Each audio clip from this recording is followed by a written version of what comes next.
Hello সবাইকে, welcome back to another blog. আর আজকে হচ্ছে 6 নম্বর দিন আমাদের দেশের বাড়িতে। সকাল সকাল ঘুম থেকে উঠে দেখলাম লুচি হচ্ছে, তাই জন্য আমিও বেলতে বসে পড়লাম ইন্টারেস্ট নিয়ে।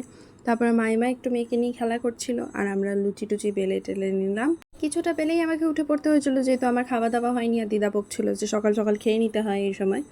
খেয়ে দিয়ে নিয়ে একটু রুমের ভিতরে ঢুকে গেলাম, একটু রুমে বসে রেস্ট করছিলাম আর ব্যাগটা গোছানোর প্ল্যানিং করছিলাম, কারণ কালকে তো চলে যাব সকাল সকাল আমরা, তাই জন্য এখনও কিচ্ছু গুছিয়ে ওঠা হয়নি আর গোছাতে ইচ্ছাও করছে না সত্যি বলতে গেলে।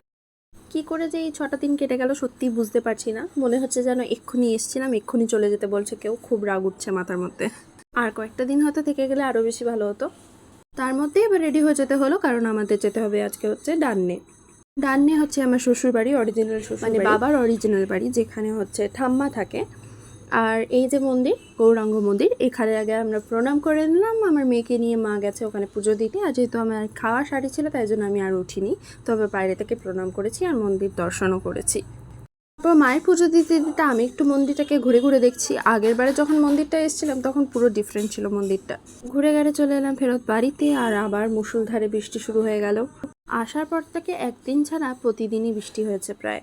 বিকেলবেলা ঘুম থেকে উঠে দেখি মা চাল গুঁড়ো করতে বসেছে। আজকে হবে তালের বড়া। দিদা আমাকে বলেছিল কি কি খেতে চাও, আমি বলেছিলাম তালের বড়া খেতে চাই।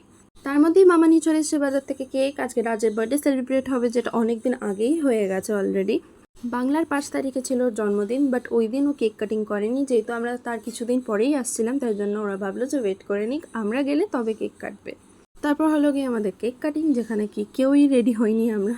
ইভেন রাজও সেরকম কিছু রেডি হয়নি, একটা জাস্ট নর্মাল গেঞ্জি পরেছিল, হাফ প্যান্ট পরেছিল, ওই আর কি। টুকটাক সেলিব্রেশন, কালকে চলে যাবো বলে আজকে সেলিব্রেশন হলো। আর এ দেখো বুনি আমাকে রাখি পরিয়ে দিচ্ছে। যেদিন আমি মার্কেটে বেরিয়েছিলাম সেদিন রাজ আর বুনির জন্য রাখি এনেছিলাম, আর সেদিনই ওদেরকে পরিয়ে দিয়েছিলাম, কারণ সেই দিন আমি বাইরে থেকে গিফট এনেছিলাম আর চকলেটটা গলে যেত যদি তখনই না পরাতাম। তার ক্লিপসগুলো নেওয়া হয়নি যদিও বা। যাই হোক, চলো টাটা, এখানেই এন্ড করছি এই ভিডিওটা। দেখা হবে পরের ব্লগে।